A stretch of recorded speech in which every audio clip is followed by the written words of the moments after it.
God didn't give me a platform to be a coward. And so when I see crap happening, I got to say something. Do you feel like there was a moment that you were saved? Was there a sign for you? I had a couple dreams, and I don't think I've ever shared this, but when God chooses you, he's going to condition you and prep you for where he wants you to be. As I was watching your show, you were not talking about the issue of Israel or anti-Semitism necessarily. And then suddenly you just went into it. Marissa, this is the biggest injustice that I've seen, more so than BLM, more so than the attack on law enforcement. The lies and the propaganda, I can't sit back and watch it happen. There is something that is happening on the right that is unrecognizable for me.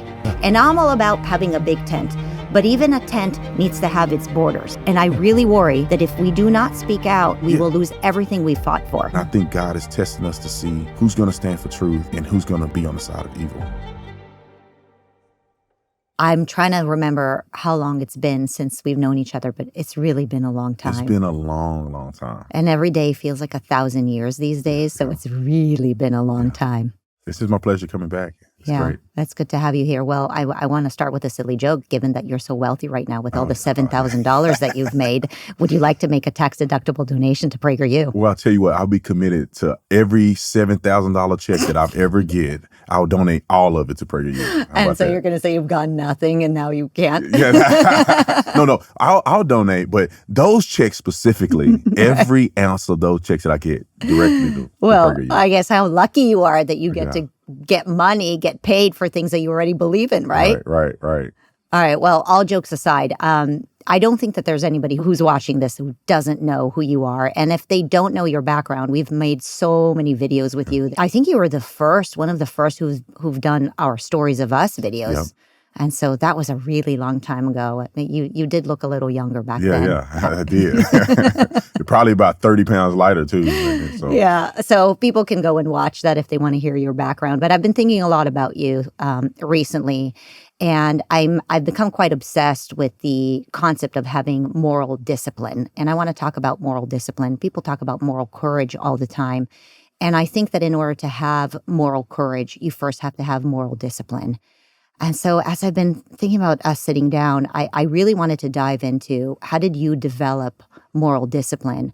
And I have to imagine that it has to do with your childhood. I have to imagine that as in the way that you grew up, you really were confronted with the need of having discipline.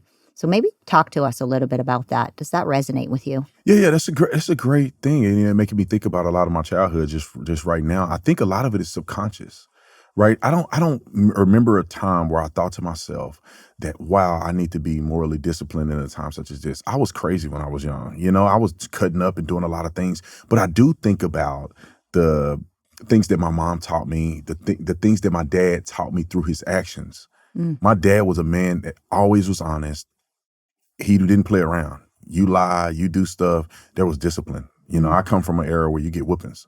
Yeah. Right now, I don't even whip my kids. I'm like, don't do it again, or I'm gonna have to yell.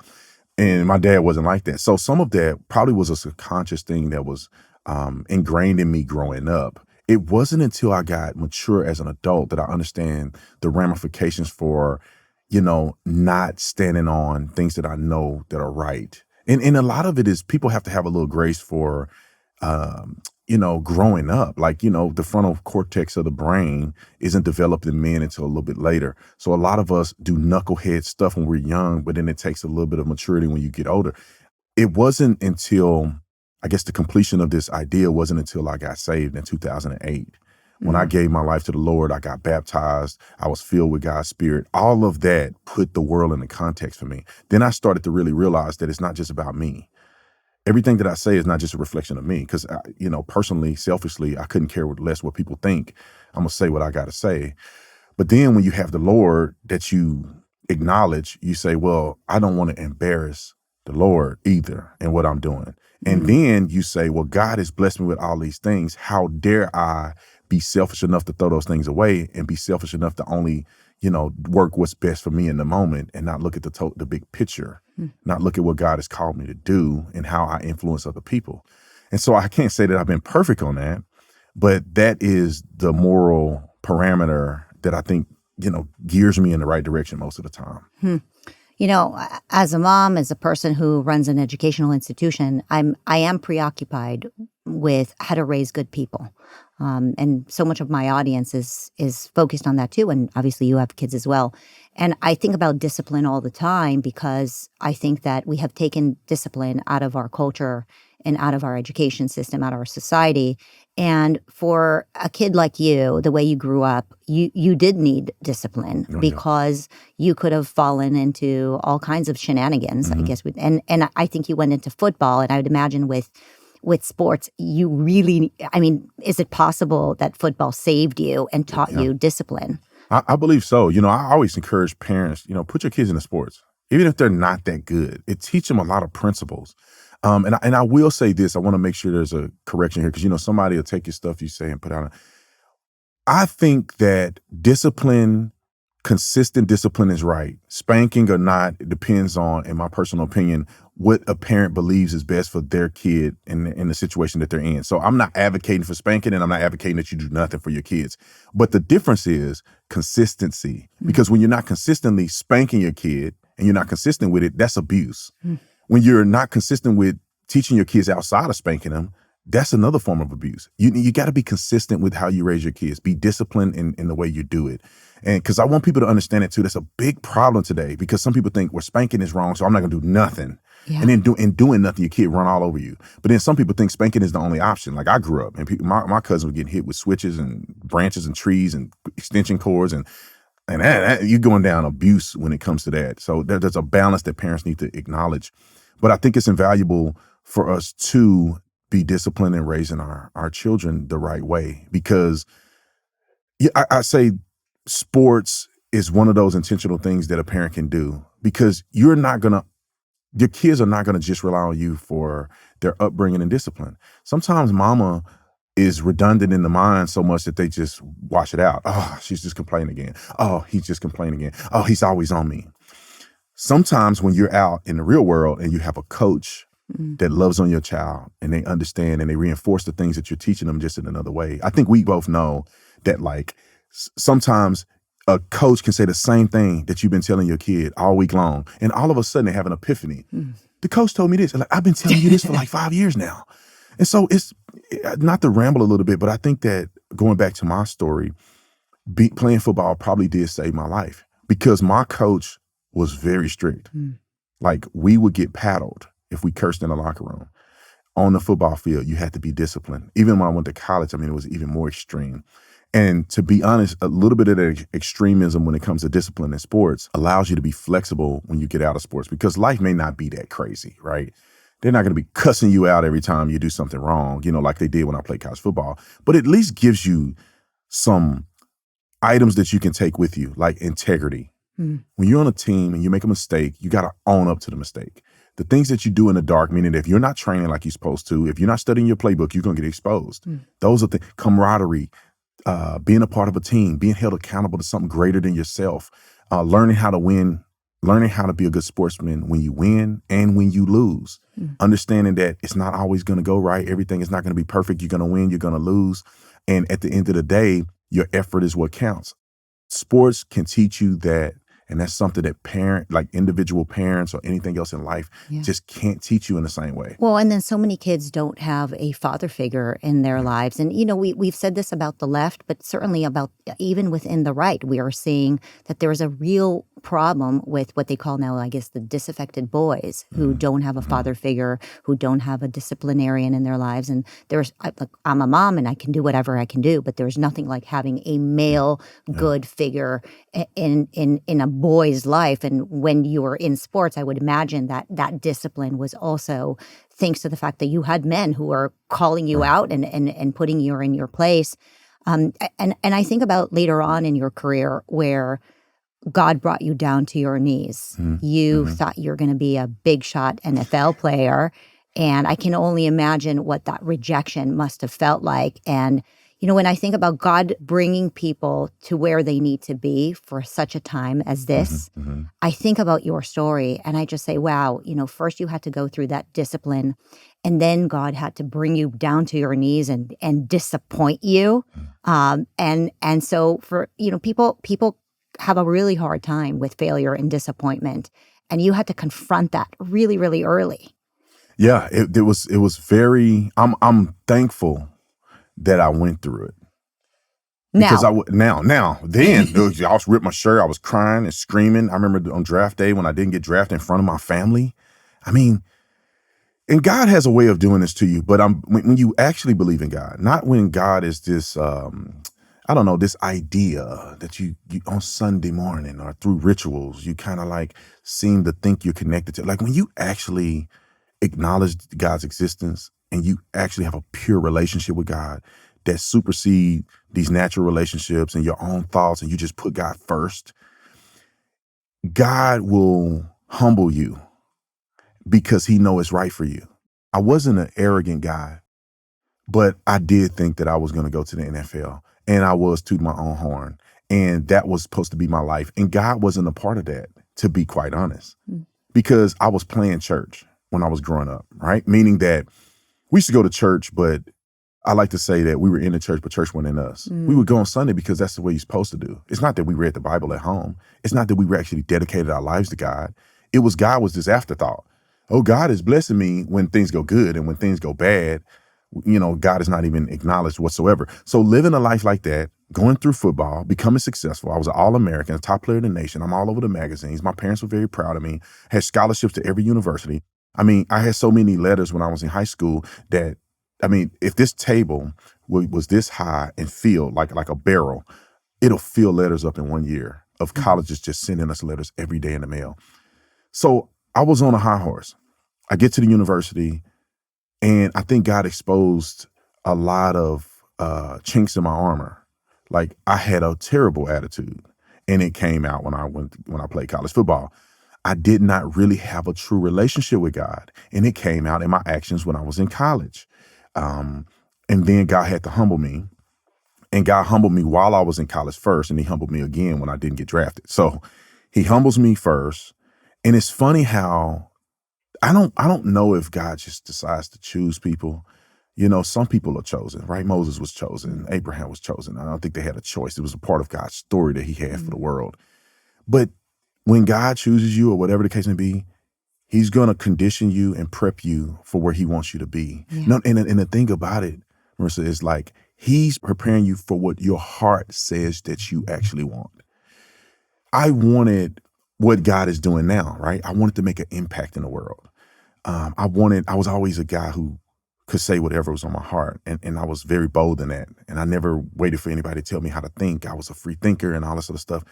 And I remember thinking to myself that I just wanted to make a difference. I just wanted to be an example for my kids and my family. And I wanted to get out of the hood mentality. I wanted to be somebody better. I wanted to be greater. I wanted to take things that my dad taught me and be a man that my dad would be proud of.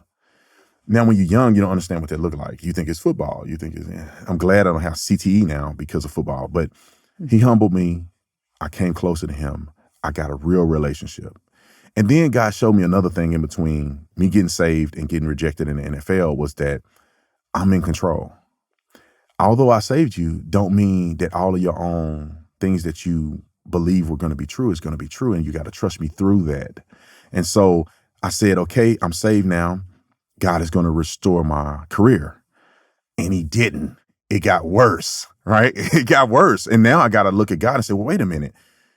Yeah. You saved my life. I thought everything was going to go right. I've been praying about this. You owe me. You're my celestial butler. You owe me. Everybody knew I gave my life to you, and now I'm shamed in front of everybody. I lost it all in front of everybody. How could you do me like this? Everybody saw that I was praying every day, and they thought this was the perfect rescue story, God. Why did you mess the story up? And of course, now being a grown man, I realize that God is saying, trust me. I'm in control. You told me what you wanted and I answered you, but you are a young man without the full understanding of what I can do. And therefore you are trying to tell me to give you bare minimum. NFL draft is bare minimum, son. You going and playing and getting hurt and traveling from state to state to state because you're getting traded, getting CTE, all these other things that the NFL can offer you. I know better for you. So let me do something greater for you. And now that I didn't understand then, but I trusted God and I see what he's been able to do now, my faith muscle is crazier. Yeah. I trust God in everything now. And anything that goes south, I'm like, oh no, he got me. And then I got biblical reference points. I saw what he did in Noah's life. I saw what he did in Job's life. I saw what he did for King David, who wasn't perfect and he made a lot of mistakes. But look at what God did in his life. I saw what he did in Christ. I saw what he did in Peter. I saw what he's done in, you can go down a list of all the men of the Bible and the people in the Bible. So not only do I have a reference point in my own life, I have a biblical reference point as well. People have been writing in a lot since the murder of Charlie Kirk, saying that they feel closer to God. They're looking for those signs, and they're looking to get, I guess, to fill in this God-sized hole in people's hearts. Do you feel like there was a moment that transformed you, where you say that you were saved? Was there a sign for you, or did you make a choice? Yeah, it was a drawing. I kind of felt like it happened ever since I was a kid. I remember living in Texas, tornadoes are out of control, and I was terrified of tornadoes. I mean, I get a pit in my stomach every time the tornado alarm goes off. People in Texas know exactly what I'm talking about. That alarm goes off, and it's like, oh my God, is this it? Are we gonna die today? Is this tornado gonna just blow us away? And my mama used to do this thing with me, and then she always used to do it with me if I tried to lie. She said, get the Bible, put your hand on the Bible, and hold it, and go in the closet when the tornado alarms go off, and God will give you peace. I'm telling you right now, God will give me peace when I was a little kid, and I hold the Bible, and every time I felt safe, and I didn't feel safe unless I was holding the Bible. And so that was my first thing. And then my mama used to always tell me, you better not ever lie. Put your hand on that Bible. And so when I would try to lie, she'd go, put your hand on the Bible and tell me what you just said. No, I'm not going to say it, mama. So, but I felt like even when I was a kid, I had these reference points. And then I felt God drawing me over time. And I remember when I first got to college and I was living my own life. But I would also listen to gospel music. So I would listen to my rap music, talking about killing and stealing and thugging. And then it was always the time where I go back and I listen to my gospel music because it would give me peace. I used to have a journal, and it was a little Bible journal where it'll give a scripture and you give a reflection, and it was like a daily thing that you do. So while I was cutting up in my regular life, I mean, going out, getting drunk, underage drinking, all that stuff, with women, all that stuff, I was still every day writing my journal. And I felt like what was happening to me was that this part of drawing of the godliness, it was drawn on me. And this side became smaller and smaller and smaller and smaller. And then he took the biggest thing away from me with sports. And that drew me even closer. And then I started having dreams. I just want to say how amazing it is that when he took the thing that you thought was most significant to you, it was actually when you got closer with God. Because that was my God. And I didn't realize it. Football was my God. Football is what made me happy. Football was going to take me to the next level. Football is what gave me all this, right? I got a scholarship because of football. Yeah. And that wasn't real, right? So God took that. And I said, I have no purpose anymore. What am I going to do now? Maybe I should go try God a little bit because I don't know where else to go. What am I going to do? I have nothing. But I had a couple dreams, and I don't think I've ever shared this, maybe not a lot often, but I started having dreams, right? When I was really saying, I want to go find out God for myself. I'm not a kid no more. I don't need mom and them to take me to church. I'm going to go to church myself and see if this is real. And I remember having a few dreams about it. One was I was in my bed. Have you ever been kind of sleeping awake at the same time? Sure. Everybody knows that experience. Yeah. So I'm asleep and I'm kind of like half in between. And a face appeared to me. It was a red face. And instantly I knew it was Jesus. I never seen Jesus. There's no real message of how Jesus looked. I don't know, for whatever reason, I knew this face that I saw was Jesus. And it scared me a little bit. It shocked me a little bit. And I almost felt like something overcame me.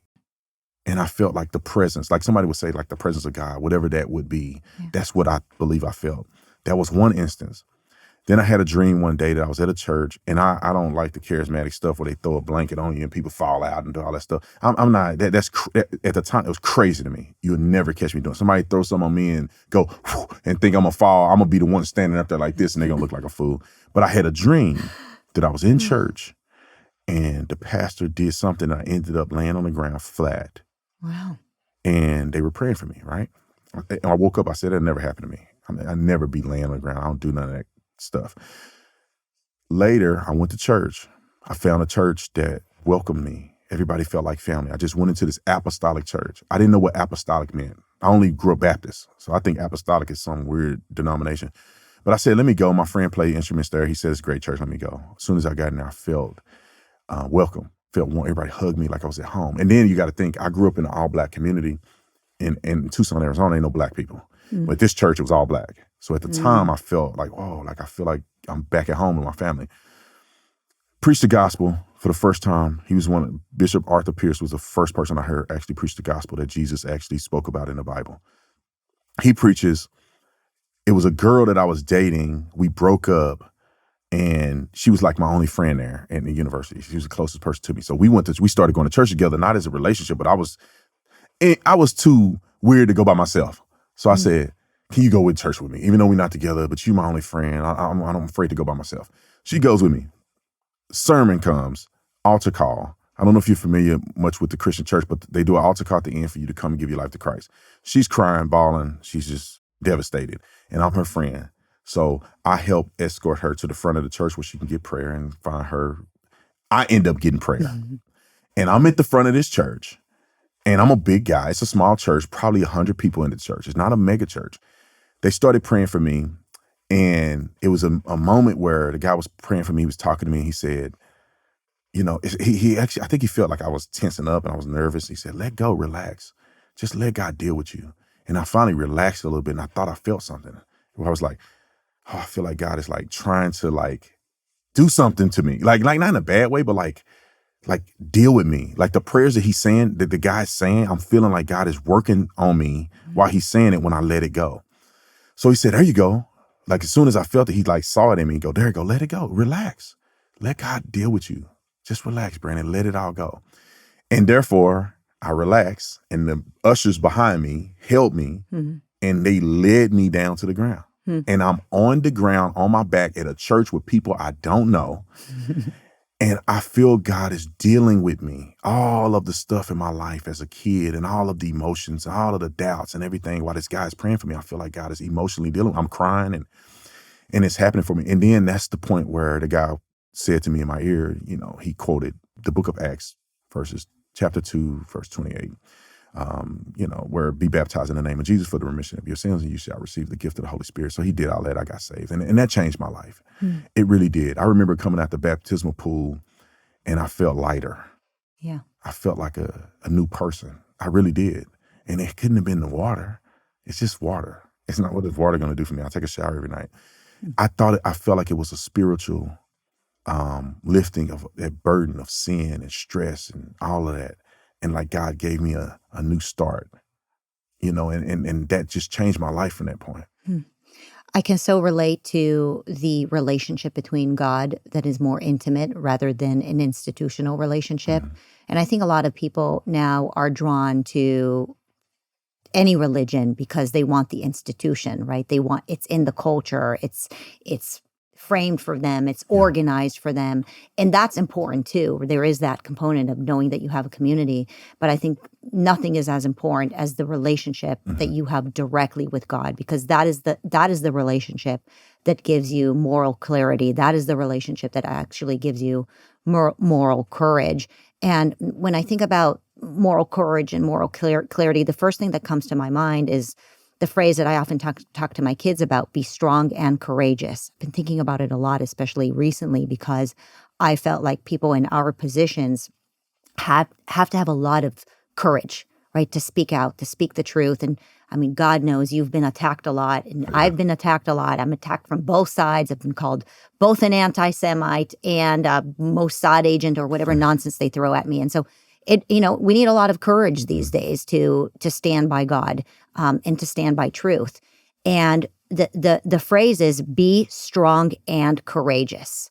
First, you have to be strong, then the courage will come. We don't always have those feelings immediately of courage. We have to actually have the discipline of being strong, so we then feel courage.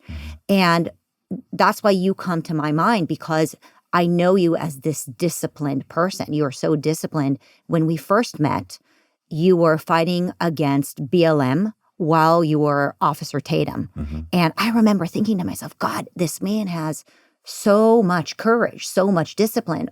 Everybody around you is telling you that you're betraying, you're betraying your people because you raised your hand and you said, I saw in my own eyes that BLM and this defund the police movement is wrong. And you not only have moral courage, Brandon, you have moral discipline, which I believe comes before your moral courage. Do you agree? Yeah, 100%. I think all of it comes from God. Um, I, I almost feel like he made me this way. I've always been bold, and I always have been the type of person that he could use to do what he's calling me to do. Like, to be honest, it's not that hard for me because I'm stubborn a little bit, but I feel like God can use me in that way. Because when I see things that happen, I'm like, that's right, and this is right, and this is wrong. I don't care what people think about me, because do God think I'm doing the right thing or not? And I feel like God has always protected me to the point where I'm not afraid of what people will do to me or say to me if I'm doing what's right. And I have done it so many times, and God has protected me so many times that it's nothing for me now to be like, I don't care if the whole world is against me. Unfollow me. If I don't have a platform, God will make a way. I will never lie and be a coward and do it for money, because I've always done it the right way and I've made a lot of money. Right? Like, why do I got to be a coward and be fake just for money? Because I've done it the right way and God has rewarded me. Maybe in the moment it wasn't like that. I felt people were attacking me and everything, but at the end of the day, I came out on top. Football came out on top. So it's not that hard for me as with other people. Maybe they don't have that relationship. Maybe they don't have that resume. But for me, there's nothing to it anymore, I guess. And for me, I've always been like this. Even when I was on the wrong side, I've been courageous and bold, right? Yeah. And I feel like God just kind of used those talents that he's given me to do it for the right reasons. So I hope I'm answering the question to a certain degree, but I think some people may have to build to that point. Maybe they have to work a little harder than others. But for me, I've always said that I'm going to tell the truth. I'm always going to do what God said and do what's right. And that consistency has rewarded me. So it's not like I've been consistent and my life has gone to crap and I've lost everything and I'll continue to lose. And I don't have a reason to believe standing up has a moral benefit to it. Maybe it's because I've tried God and I have seen the goodness of God versus some people that haven't tried and they do evil. Let me just give you an example. Some people are afraid, because I feel the same fear at times. If I say this, I'm going to lose everything, because they dip their toe in the water and they get killed online. Yeah. And they go, I better stop doing that because things may go too bad for me.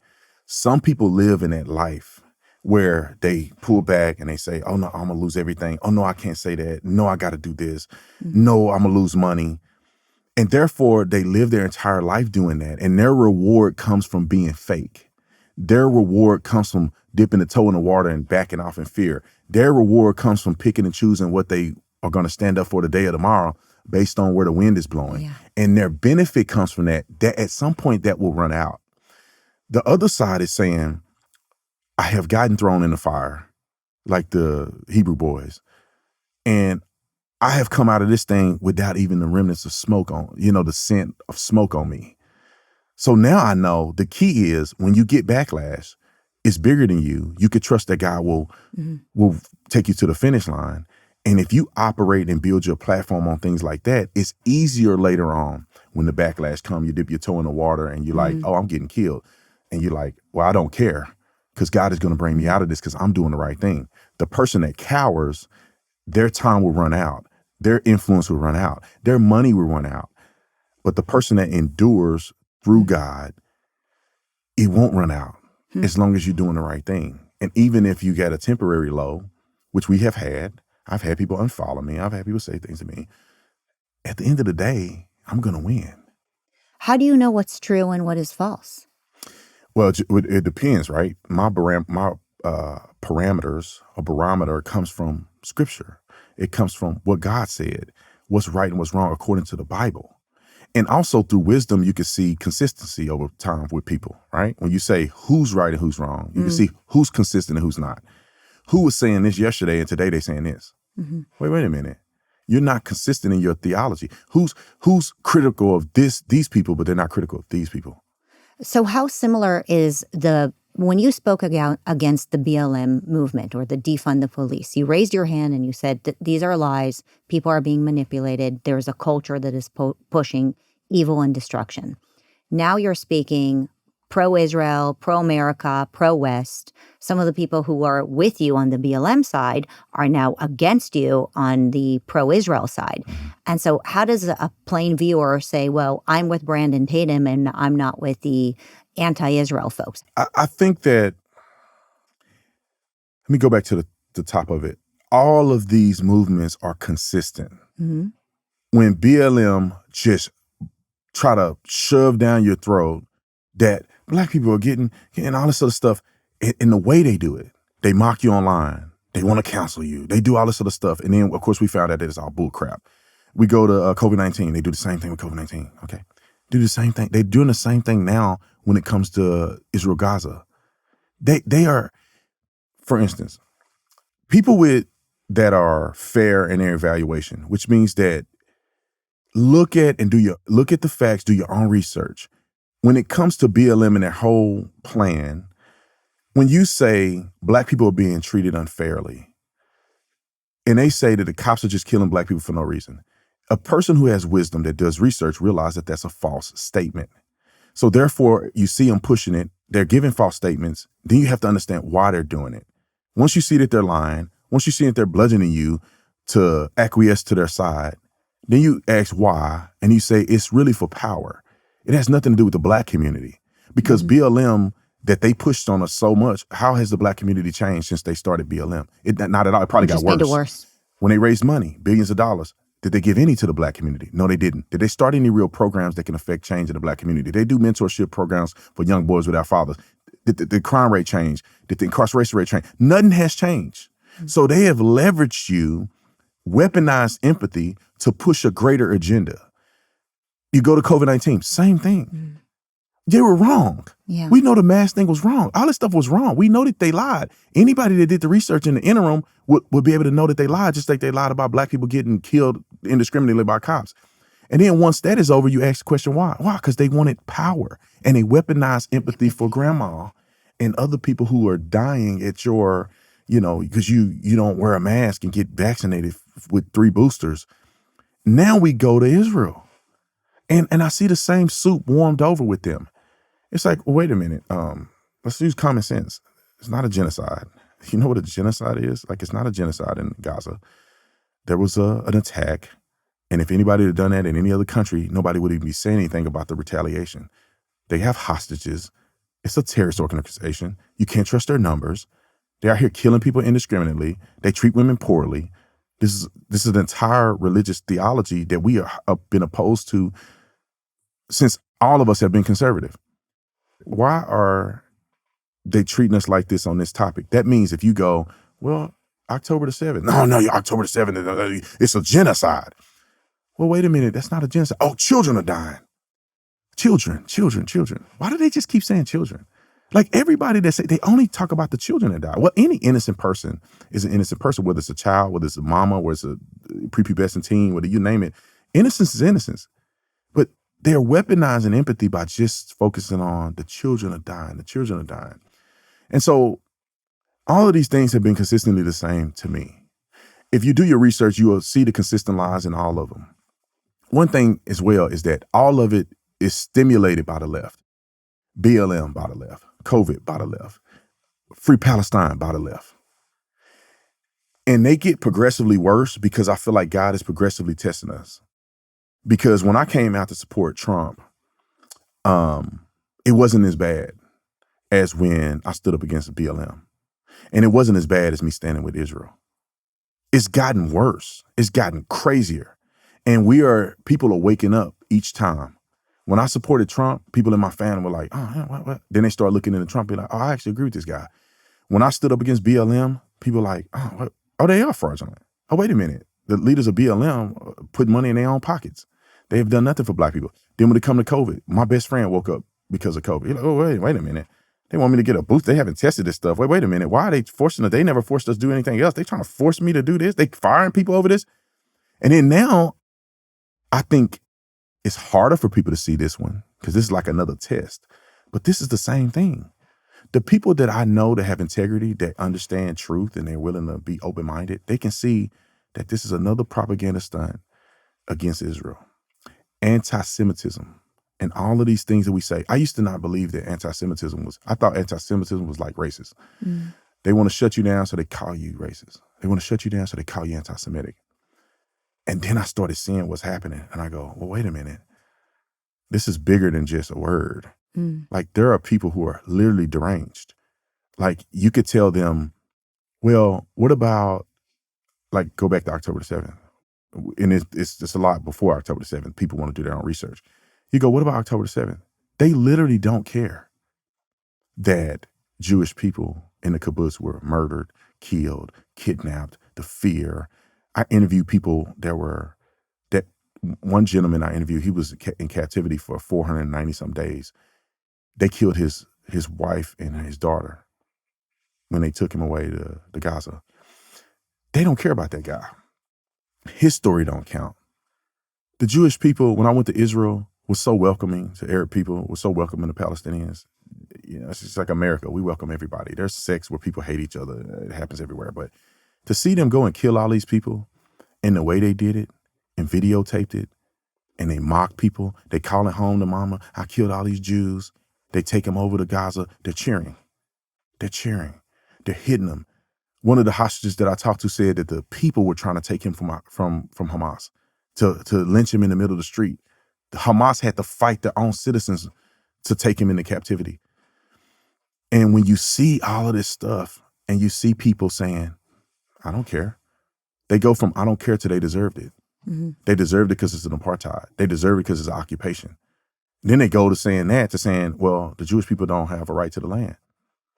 They don't have a right to the land. So, you know, and it goes down this rabbit hole. So I can go in circles about this, but I'm seeing each test become greater. And I think God is testing us to see who's going to stand for truth and who's going to be on the side of evil. You know, I watch your show, and I recommend that a lot of people watch your show. And as I was watching your show, I saw that you, for a while, were not talking about the issue of Israel or anti-Semitism necessarily. And then suddenly, you just went into it. Yeah. And I'll be honest, I was even surprised too. I was like, wow, where did this come from? You went from, you know, talking about all kinds of issues, the issues that we have here in America, the borders, you know, police issues, all the economic issues. We have a lot of issues here as Americans. But suddenly, over the last few months, you just went into it. And I haven't had a chance to ask you. I've been wanting to ask you, did something happen? Why did you, when we started with the silly joke of the $7,000, I know it's not that. And so, like, let's be real. Like, what happened that you suddenly decided to dive into this issue of anti-Semitism? It was crazy because I went to, going back a couple years ago, before October 7th, I went to Israel. I didn't know much about Israel, to be honest. I was growing up, I mean, any Christian believe, we understand that Israel has, you know, Jewish people and the state of Israel, God's chosen people, all that stuff. I mean, most Christians believe that, but it's not that significant because I'm not Israeli and I'm not a Jew and I don't live in Israel and I've never been there. Yeah. So it wasn't really a topic. It was kind of like a thing in the back of your mind, you know, exists, you know, whatever, but you're not into it because you're not Israeli. So I don't know what they go through, and I never thought about it. I'm from Fort Worth, Texas. I never thought about it. I never left the country before. So I go to Israel. Pastor Alan Jackson is with me, and we do a tour, the Christian tour. And it was it was amazing. Then I started realizing, wow, this is why we are close to Israel. And I always want to go back to Israel. I want to see these holy sites of Jesus, and they treated us so well there. And so it made me like Israel. And before I went there, I thought Israel was a third world country. I'm not gonna lie, that's how uninformed I am about camels and sheep. Camels, I'm thinking they ride on. I'm thinking it looked like Afghanistan or something. So I'm like, I didn't know nothing about it. So no one can claim that I somehow was all into this. I didn't know anything about it. I didn't even care. Went there. I said, I love Israel. It's cool. I would like to go back. There was no other topic to talk about. October the 7th happened. And so I just left there. So it affected me a lot more. And then let's go on beyond that. I thought that everybody had common sense. A terrorist organization attacked Israel, murdered all these people, videotaped it, kidnapped people. Now Israel is going to war with them like we would do in America. It's nothing to see here, ladies and gentlemen. They're fighting a war on behalf of the existence of their country, and they're fighting for their people that this never happen again. Easy. We're done with it. Let's talk about America. Then one day, right around, I mean, people can probably point the day that I started going off, because that day, I'm looking at social media and I'm clicking through, because I know people are saying it's a genocide, and I'm like, no real person thinks it's a genocide. Just, it's the left, right? It's the left. Free Palestine, it's the left. I'm flipping through and I see bombs blowing up these buildings in Gaza, right? So I see, boom, the building come down and people running. And once you see it, once they feature the algorithm. So I look at the next video and I'm like, oh, there's another video. Boom, building going down, another video. I'm like 5, 6 videos in, and I'm like, wait a minute. Something is not right here. Why is the cameraman fixed on the building? How does he know what building is going to be hit? How does he know? He got a camera. One guy had a camera that's on the ground in between 2 buildings and see a building there. And he's in the camera set, and then the building get hit and the building come crashing down. And people start running. It's like, wait a minute, man. This looks like propaganda. How does the cameraman know that the building is going to be hit, but none of the people know? You would think he'd be like, hey, everybody, the building is going to come crash. Let's evacuate the area. How does he pinpoint the video specifically? And it's far enough away from the building that the camera doesn't get destroyed. And it's timed here, and it's put out on social media. I said, this is crazy to me. I'm flipping through. I see a kid crying on a video, and he got dirt on his face, and he's crying, and it's like 3 kids. And then on the end, because they didn't film it right, on the end there's a kid going, and this kid's got dirt, and this kid is clean without dirt, and they forgot they shouldn't have panned that far because they're staging this stuff. And then I see that, and I'm scrolling. 15 minutes, Marissa, 15 minutes of all these propaganda. I didn't see a single real video. And it made me infuriated. I said, they're pushing propaganda. They are making people hate Israel with these fake videos that they're putting out. And then I see a video of kids that are actually hurt. And then I think to myself, how do we know how they got hurt? Could it possibly be some other conflict? And then I saw videos that weren't even in Gaza. It was in another country. And I'm like, this is not even in Gaza. And so, long story short, just like I felt when they were lying about cops, just like I felt when they were lying about Trump and calling all us racist because we support Trump, it's the same way I felt they were lying about Israel. And it made me so upset that I just started going hard on it, because it's such an injustice. Marissa, this is the biggest injustice that I've seen, more so than Trump, more so than BLM, more so than the attack on law enforcement. The lies and betrayal and the propaganda that's causing people to hate a group of people for no reason. And I'm seeing how much hate that Jewish people are getting, more than cops, more than Trump got at a particular time. I can't stand it. I can't sit back and watch it happen. God didn't give me a platform to be a coward. And so when I see crap happening, I got to say something. Just like in Charlie Kirk's death and all the conspiracies, I got to say something. And I'm not in my mind thinking, because I didn't know how crazy people are. So in my mind, I'm not thinking, I'm going to get backlash. I'm just going to tell the truth and people are going to see it. Oh no, people are insane.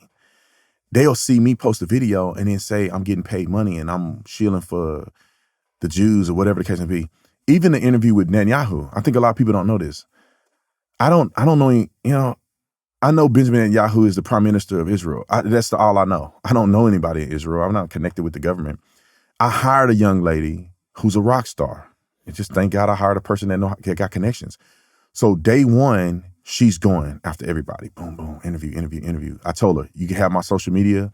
You can have access to my IG, access to my X account, message everybody you think I should interview and see what they say. I got millions of followers. Obviously, you represent yourself. Don't act like you me, but you represent yourself as on my behalf. One day I'm on vacation. Never thought about interviewing Benjamin Netanyahu. I'm on vacation. We out here in California. My COO had a timeshare, so we just chilling. She called me and say, Benjamin Netanyahu, I got an interview with Benjamin Netanyahu. Do you want to do it? And in my mind, I'm like, I'm not like a super good journalist. I don't interview people for a living, right? So I'm not a good interviewer. But I saw an opportunity. I'm like, I'm getting an opportunity to interview a world leader. That's pretty significant. And so I'm like, I don't have a studio or nothing. I mean, I don't want to do it on my phone. Like a prime minister, I'm on my phone. That's kind of janky. So I said, I remember, I think I reached out to you guys, like, and then I was trying to reach out to people like, can I get a studio? I gotta try to find and interview this guy. So I ended up getting in and we interviewed him. And I didn't know what to ask him. I pitched it to my audience. Haters, non-haters, what questions should I ask Benjamin Netanyahu? They gave me all the questions. I curated my questions based on what they asked me to ask him. Because I'm not really informed on a lot of it as well. You know, I don't know all the lies and stuff. They say Benjamin Netanyahu is going to go to prison and all that. I don't know nothing about that. So I said, let me ask the man. Did they let you ask whatever you They wanted? let me ask whatever I wanted. You asked Benjamin Netanyahu whatever you wanted. I'm going to tell you what I did. Because out of respect for a prime minister of a country, right? I'm trying to like respect the guy. And I said, I'm going to send him some ideas of the questions I want to ask. His team said, no, he don't need any questions or anything like that. Ask him anything you want. God is my witness.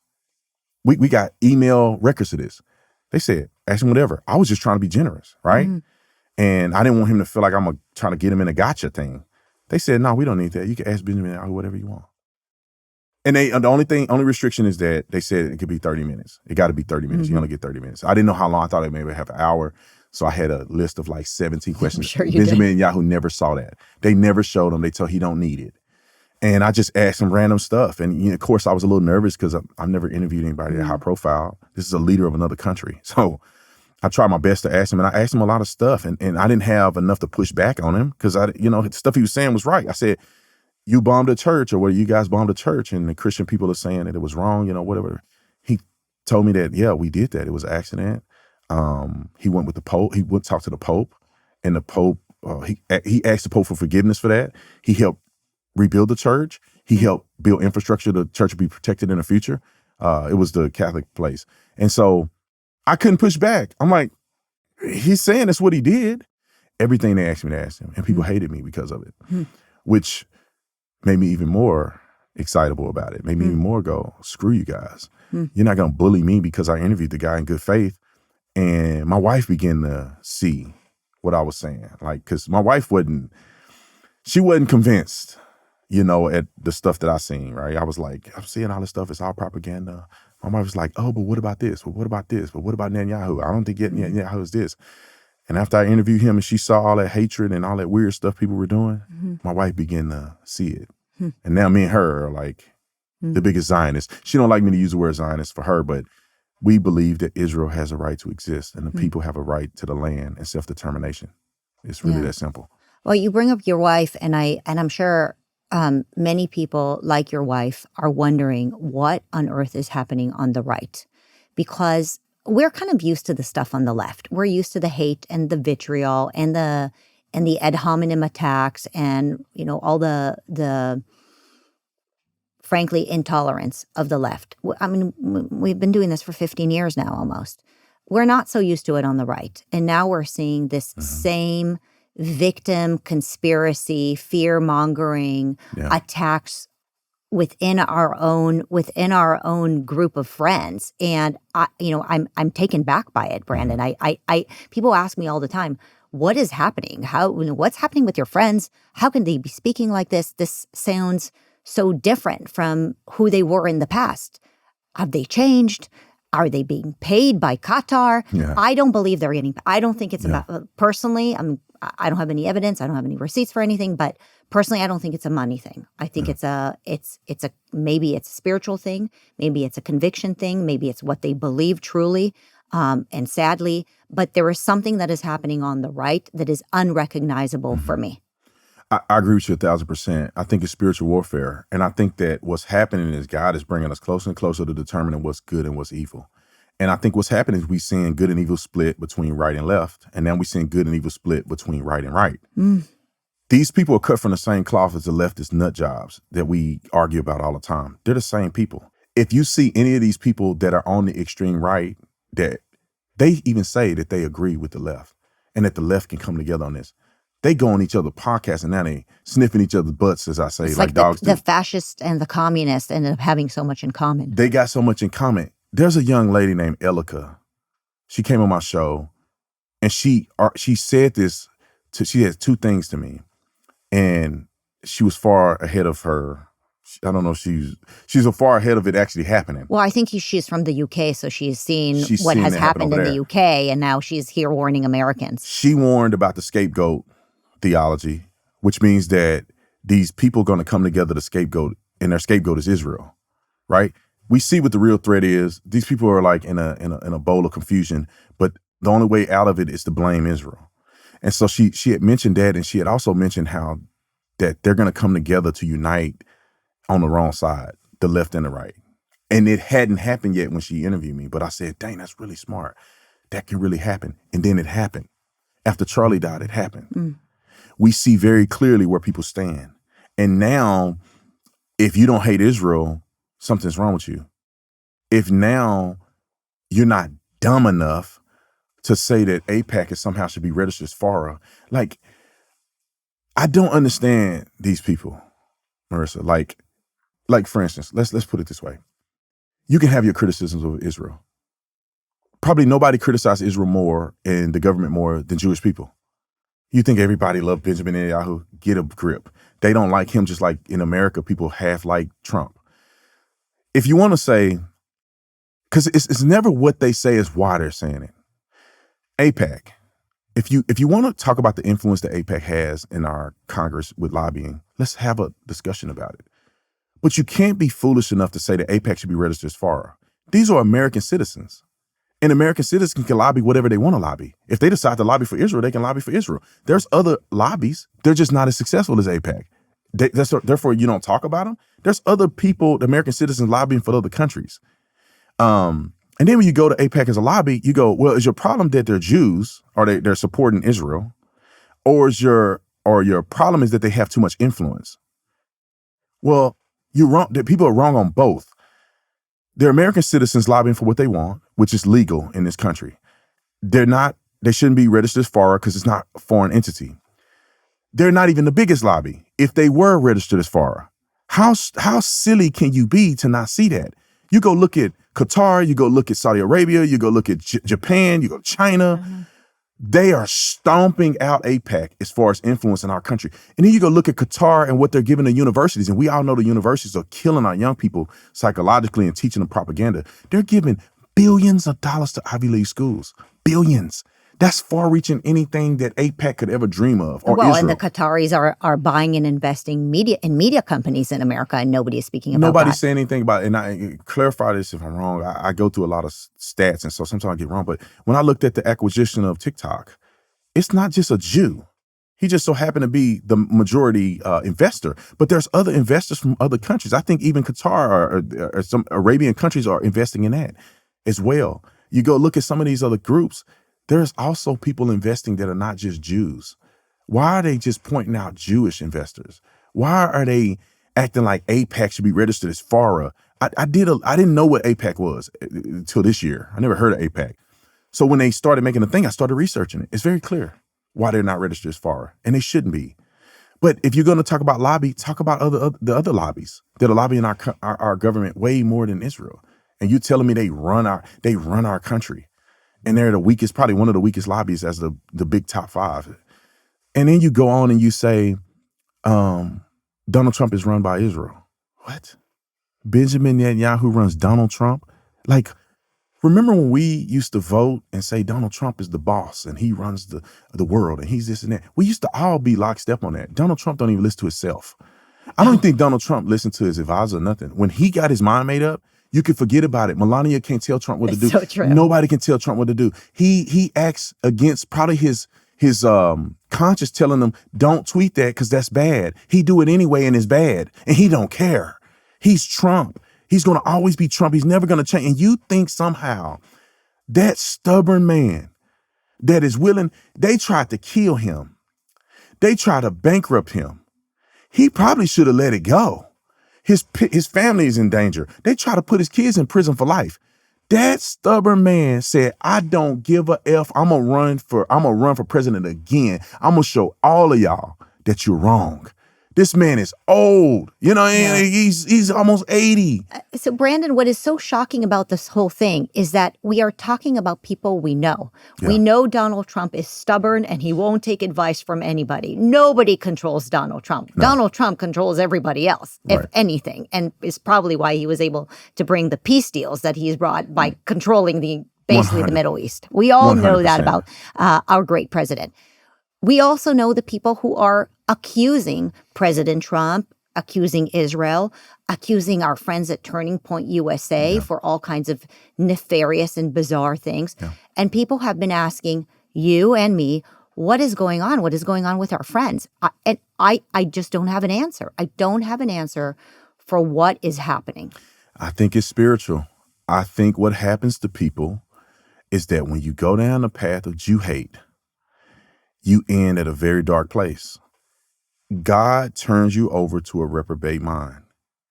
Because one thing is, God has already established what he said in the Bible. He's already said that to Abraham's seed, obviously through Jacob, in the lineage beyond, that I will make you a great nation.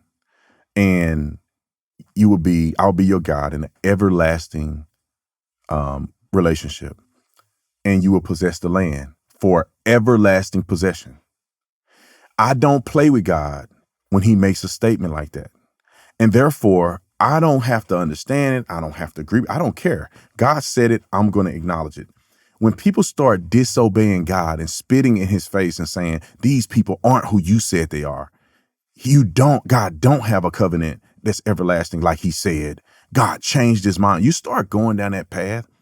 I believe God start letting you fall to your own devices. And as you can see, the same people that are hating Israel are now hating Trump, are now saying crazy stuff that is so bizarre, interviewing the most bizarre people that you've ever met. And you see them falling off a cliff.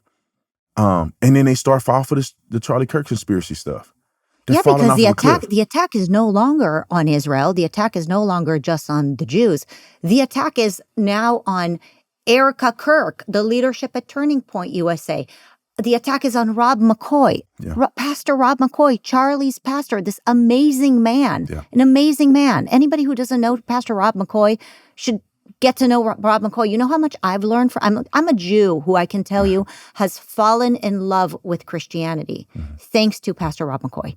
Like, an attack on him is so vile to me. It's more upsetting to me when people attack Rob McCoy than when they attack Israel, because Israel can defend itself, but I feel like I have to go, really defend Pastor Rob McCoy. How is it that they go from attacking Israel, being obsessed with Israel? Literally, almost every show is about Israel and the Jews, while we're losing America, right? We have Mamdani and all of the craziness that is happening here. And now it just transfers into an attack on a Christian pastor, literally. Because the mind went back in attacking Israel. The mind went. So now the mind is susceptible for the devil to use you for his good. And so you see those people going now and attacking good people. I know Rob. I could probably text Rob right now. I didn't know Mikey as much, but I know Rob, and I met Mikey a few times. I know Erica. I've met her. For somebody to say that they think that they have anything to do with Charlie's death, it's only one. Well, if you don't know them, you're ignorant. If you know them and say it, you're evil. Yeah. It's pure evil. It's evil. I went to Turning Point the other day because I do really love Charlie, and Charlie was my friend. And my dedication to Charlie is his legacy. That's all I care about, is his legacy. So I want to take care of his wife. I want to take care of his legacy with Turning Point USA, and I want to push the things that he believed in. So I go to Turning Point, and I see Erica, and I give her a big hug. I see Mikey. I see Terrell. These people are getting death threats. That people are threatening to kill them because somehow they think it had anything to do with Charlie's death. These people loved Charlie. What are we saying? It's funny that some people say, Charlie believed this, Charlie did this. Everybody turned on Charlie. And these people were closer to Charlie than they were. Yeah. These people, I would argue, loved Charlie to the day he died. They were there when he died. And they're holding his organization together day in and day and night. They're trying their best. He is the cash cow. He is the idea. He's the movement. He's the bread and butter of Turning Point. What are you going to do without Charlie Kirk? As if they want him to die so they can take over. Erica, I love Erica. She's a wonderful woman. And that's why God matched her and Charlie together. Erica is not Charlie. It's not that easy for Erica to take over that organization from Charlie and try to continue his legacy. That's not easy to do. She can't go around the country and speak at 150 events. She has 2 little kids, and she just had the most shocking experience of anybody's lifetime. Can you imagine? I'm married, and obviously you're married too. Can you imagine?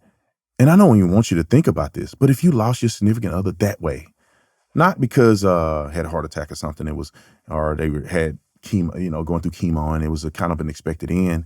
They get assassinated on television in front of the world. My son saw Charlie get assassinated. They were sharing the videos at school.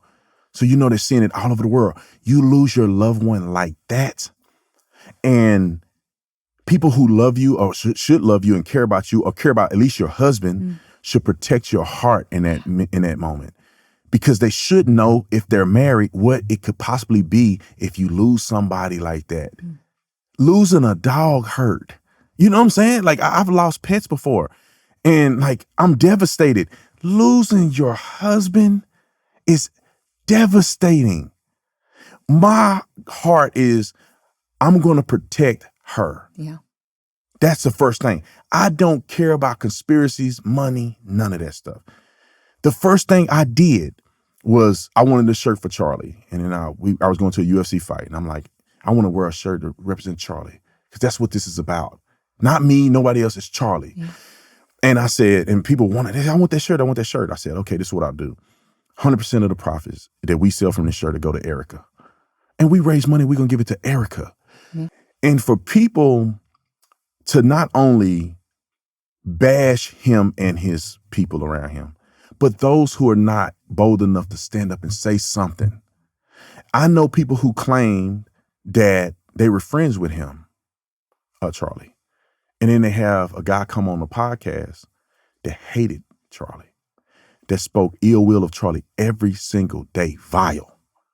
And they bring him on the show and, hey, let me talk to you about you. I'm sorry I said this to you. Marissa, you can't come on my show if you bash Charlie without being confronted by me. You're lucky to be in the same presence as me if you were to bash my friend like that. And you brought his wife up and said his wife was a plant. You can't even talk to me with saying stuff like that. I don't know what kind of cowardice friends that you have around you that will let somebody say that about your wife and let somebody say something about you crazy in your death, and they don't stand up to it. Well, it's very interesting that you bring up the term friends, because the concept of friendship, right? We all have friendships behind the scenes. We all have friendships in the public sphere, but obviously we develop friendships, just natural friendships as we're colleagues, essentially. How can you be a friend of Charlie Kirk's and bring on a vile person who constantly tried to destroy Charlie Kirk's organization? Yeah. You call that friendship? And I mean, I'm going to say, I don't want to say his name. Everybody is watching this, knows exactly who I'm talking about. But the reason we are not calling this person out, people are not calling this person out, is because we're saying, oh, he's our friend. We don't bash our friends in public. We don't bash our friends in public. Meanwhile, this friend of ours has no problem bashing our dead, murdered friend who can't stand up for himself or for his wife at this point in time. Right. It is, Brandon, it is demonic. The demon has made it into the conservative right. Yeah. And I'm all about having a big tent. But even a tent needs to have its borders. Even if a tent does not have a border, it will lose its soul. And I really worry that if we do not speak out, we're going to be swimming in a lot of vile garbage, and we will lose everything we fought for. You cannot say that you are a fan of Joseph Stalin and think that you have there's and I'm not really a big rapper, but there's a big song out by Kendrick Lamar. They not like us. Yeah. They not like us. Like you saying you support Joseph Stalin and you are a Hitler fan, and that you say the N-word every time you open your mouth on your shows, and you bash women, and you do this, and you said you were effing Turning Point USA. He said it. I'm effing Turning Point USA, and I've been effing it, and it's Charlie's baby. It. Yeah. Charlie's baby, Turning Point. I'm effing it. I've taken over Turning Point. I'm gonna tear it all down. You ain't like us. We don't operate like that. Charlie don't operate like that. Why didn't Charlie interview that person? Because Charlie we don't give credence to foolery. And then you wait till he dies to interview this person. Why didn't you interview him when Charlie was alive? I wonder why. But then you bring him on to do a little, like I call it butt sniffing. Like dogs, they want to get to know each other, they sniff each other's butt. This should have been an all-out brawl. I'm telling you, Marissa, no one, I hope that anybody watching this, if you ever disrespect any of my friends to that degree and they wives after he has died, you don't even talk to me. Don't even talk to me. If I see little Hitler somewhere, don't talk to me. Stay in your lane, gangster. We ain't the same. You not like us. Don't come up to me and say, I want to be friends. Can I come on your podcast? It's not going to go well for you. I can't stand evil people.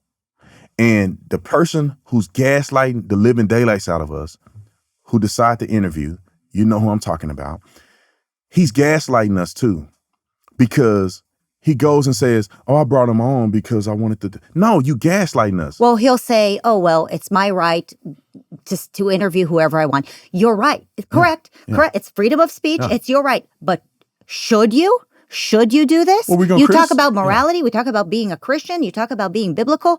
Okay, interview whoever you want. But there is a consequence, because should you do it? Should you interview the arch nemesis of your murdered friend 2 months after he was murdered? Should you? And should we hold him accountable for doing something literally horrible, vile, and probably demonic? Interview who you want. We're going to call you on the carpet. That's it. You can't interview and think people are going to call you out. Why do I not interview certain people? Because I'm not giving a platform to somebody who is, and the thing is this, you can stay online and say whatever you want on your own platform. Little homie can say whatever he want on whatever he want to do. And people can interview whoever they want. But brother, you interview somebody like that, we're going to come out, we're going to criticize you. Sure. It just like somebody come out and say, God ain't real. Like, God ain't real? I don't care if you're a Jewish or Christian. We all believe in God. God ain't real, and we're not going to criticize you. You got to be a fool. You're not a part of the movement. If you're saying God don't exist, you're not a part of this movement, because all the things we do is in light of what God has done for us, and God's, word, the word of God, the law that we have, our founding fathers, all of that is God. And when people come out and do this foolery, we don't want you to be a part of what we're doing. No. Like, if you think that there's a lot of momentum in this too, people are forgetting. I post a clip of the little homie. I call him little homie. I post a clip of him doing something vile. In my comment section, people are defending it. We will lose our party if we start giving credence to this. I compare it like this. Just say Adolf Hitler was around and was a big podcaster. You bring Adolf Hitler on your podcast, but don't talk about the Holocaust. Then what are you doing? You're almost trying to act like he normal. No, he ain't normal. No, he says the craziest stuff in the world. No, he hates women. He bashes women. He calls them bees and all this other stuff. That's not Christ-like for us as Christians, and that's not godly. You can't do that and then expect for people to respect you the same way. You can't have people on your podcast and you can't determine if Hamas is a terrorist organization or not. What are we saying here? Bring people on your podcast that say the Jews created AI to destroy the world. You're not going to at least push back on that. You interviewed a woman on there that says that Hamas is not a terrorist organization and that Christians are treated better in the West Bank than in Israel. That was the George Stephanopoulos' nun. Yeah. It's George Stephanopoulos' sister, who, by the way, George Stephanopoulos, after everything Trump went through with that family, that's who we're now platforming. Oh, just bring them into our tent. Our tent has no borders. When this William Buckley, you should read William Buckley because he has written about this a lot. I heard a lot about that. And it was a very dangerous moment for the conservative movement because America is not extremist. Right. America is a melting pot. That's what America is. Everybody is an intermarriage. People don't like extremism. And if we allow our friends to narrate for and launder the ideas of extremists into our movement, then all the stuff that they were accusing us of, right? This is why the New York Times is all over this. They are loving this. They are loving this because we're not talking about Mamdani. We're not talking about all of it. We're just laundering bad ideas in the name of, well, it's freedom of speech. We can talk about whatever we want. Yeah, it's your freedom of speech, but there has to be a consequence. Look, there's a mathematical equation here, and there's a precedent that has been set. The left did this already. The left had the radical nut jobs in their party. Yes, the squad. Doing all this crazy stuff. We don't know what a woman is. They doing all of this, and a lot of people left them. That's right. This is why Trump got elected overwhelmingly like he did. This is how we've been having a House and Senate, and we've been winning on these arguments because they're so crazy.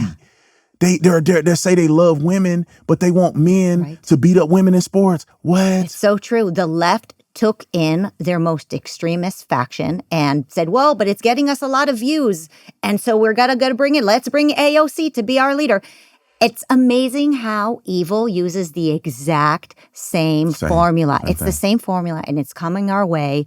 And I mean, the thing that we have on our side is the most powerful thing, and that is God. Mm-hmm. And as long as we stick to the truth and we remember how important it is to have strength and courage, we will reject it. I mean, you're rejecting it. Charlie rejected it. We're rejecting it. And, I think really that is ultimately the armor of God is to reject the lies and just stand in with the light. 100%. How do we honor Charlie Kirk, really? How do we honor his legacy? It is very simple. You do what he stood on. Put God first. And all the principles that Charlie had, the standards that he had. Like, he kept the Sabbath. That's one thing that you can't say you want to honor Charlie Kirk without honoring all the things that he stood for. Maybe people should go out and kind of look into what Charlie was saying a little bit. Me and my family has thought about the same thing. Like, maybe we should listen to what Charlie said. Maybe there's something to it. Let us dig into that. There's something about that. Jesus kept the Sabbath. Come on, like we probably should think about that. So I'm not just saying that, but like putting God first, being godly, not entertaining a lot of drama, knowing how to isolate bad ideas and elevate good ideas, having an open dialogue. Like Charlie wasn't on campus letting leftists talk stupid and then him just, okay, everything is fine. No, he challenged them. With kindness. But he challenged them. Yes. And he told them, that's wrong. That's not right. This is what God said. This is what the Constitution says. He challenged them. So in our efforts and what we're doing, don't be too cowardice to challenge people that you oppose. And I thought one thing that I will say that Charlie was a peacemaker more than anything else. We have to understand this too. You may not have to blast people's names every time. I'm bad at this. I put people's name out there. But in the spirit of Charlie, you may not have to blast their names, but you can definitely challenge their ideas. Mm. And I want people to understand this. There is a difference between saying, I have a friendship with a person. I'm not going to say that person's name. And I'm also not going to challenge their ideas. That's a difference than saying, I have a friend. I love them. I love the relationship. I don't want to destroy that. I may not say their name, but I will challenge a bad idea. Yeah. And I see people on our side don't know which camp they're in. You don't have to, if you don't feel comfortable saying their names or whatever it can be, that's fine. I get it. Some people have relationships with people that people don't understand. But doggone it, if a person say a lie, you should be able to challenge the lie. Because at the end of the day, it's demonic. Yeah. It's not about the person per se, because that lie persists in everybody that's demonically influenced to do certain things. So you challenge that. In the spirit of Charlie, put God first, keep the Sabbath, read your Bible, pray, and be a peacemaker, and always challenge ideas and never be afraid. If people do that, the world will be a better place. I love it. Brandon, morally disciplined, morally courageous. I love you, man. You're amazing. Love you too. Thank you for having me.